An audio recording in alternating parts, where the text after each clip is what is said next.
मित्र नमस्कार। अरे आप तो बड़े स्मार्ट हो, कितनी शानदार चेहरा है, कपड़े भी चकाचक है, बंगले हैं, कार है और क्या चाहिए। कितना शान शौकत के समान है, सुविधाएं हैं, तकनीकी है, आपके पास टेक्नोलॉजी है और आपका शरीर और आपका बॉडी लैंग्वेज, आप इतने आपके पास टेक्निक है, इतने शानदार बोलने की कला है, आप इतने अपनी स्पीच को बेहतरीन बात करते हो। आप में कितनी खूबियां हैं, जितनी बताई जाए उतनी कम है। फिर आप इतने दुखी हो, इतने उदास हो और ऐसा लगता है जैसे कि आप परेशानियों से घिरे हुए हो। बिल्कुल ऐसा लग रहा है कि आपके जीवन में खुशी नाम का कोई चीज़ बिल्कुल नहीं है, कोसों दूर है। आनंद नहीं है, जीवन के आंतरिक संतोष नहीं है, जीवन का जो आंतरिक संतोष नहीं चाहिए वो बिल्कुल नहीं दिख रहा है मित्र।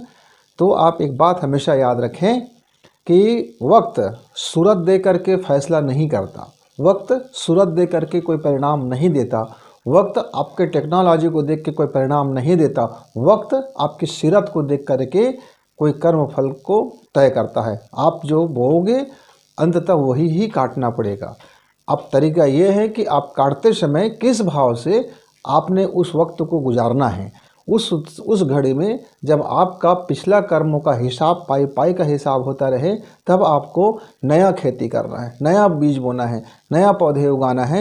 यदि उस समय आप इस बात का ध्यान रख लेते हैं, आप वर्तमान में यह देख लीजिए कि जो आपका जो पिछला जो बोया हुआ था उसको आप काट रहे हैं, उसको आप पा रहे हैं और अभी जो आप वर्तमान में लगाओगे उसको भविष्य में पाओगे, उसको भविष्य में पाओगे।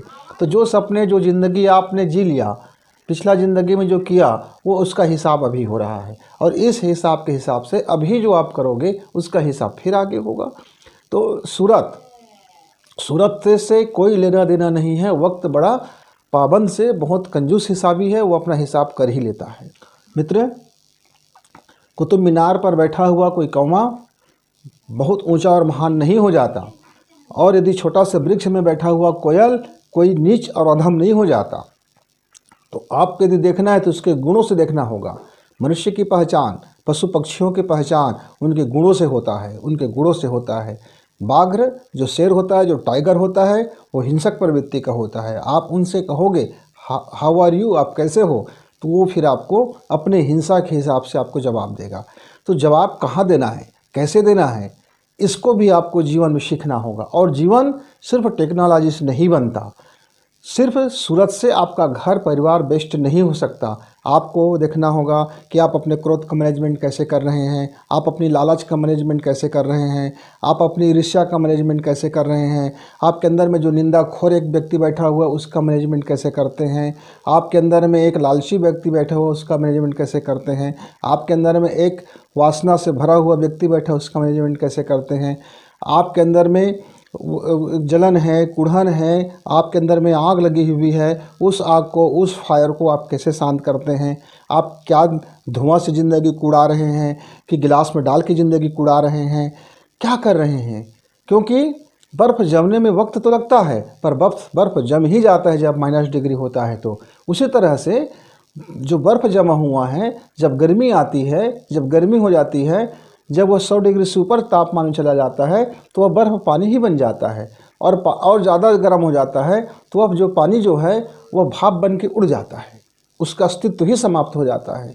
जितनी ज़्यादा गर्मी होगा आपके अंदर का जल जो है वो कूल नहीं होगा, वो चिल्ड नहीं होगा, वो शांत नहीं होगा, उबाल मारेगा तो वो भाप बन के उड़ेगा। तो ज़िंदगी को आपको तय करना है कि आप अपने लाइफ को एक उबलते हुए पानी की तरह जीना है, कि आपको एक बर्फ़ की तरह जीना है, या आपको एक पानी तरल की तरह जीना है। ज़िंदगी तीनों रूप में है, तीनों फॉर्मेट में है, आपको तय करना है और उसका परिणाम आपके हाथ में नहीं है। सिर्फ आप तय कर सकते हैं, सिर्फ आप चल सकते हैं, सिर्फ आप उस आयोजन में जा सकते हैं, सिर्फ आप अपने ड्रीम को पाने की कोशिश कर सकते हैं। लेकिन जो भी उसमें होगा, जो भी उसका हिसाब किताब होगा, वो फाइनली वक्त तय करता है कि आपका किस भावना से, किस कर्म को, किस वक्त में, किस ज़रूरत के हिसाब से आपने किया था। उसकी राय रत्ती भी, माइनस भी, पॉइंट भी में कोई उसका फ़र्क नहीं होता। बस आपको वर्तमान को जीना है, क्योंकि आपको पिछला है हिसाब है, उसको भोगना पड़ेगा, उसको संभालना पड़ेगा, उसमें जीना पड़ेगा।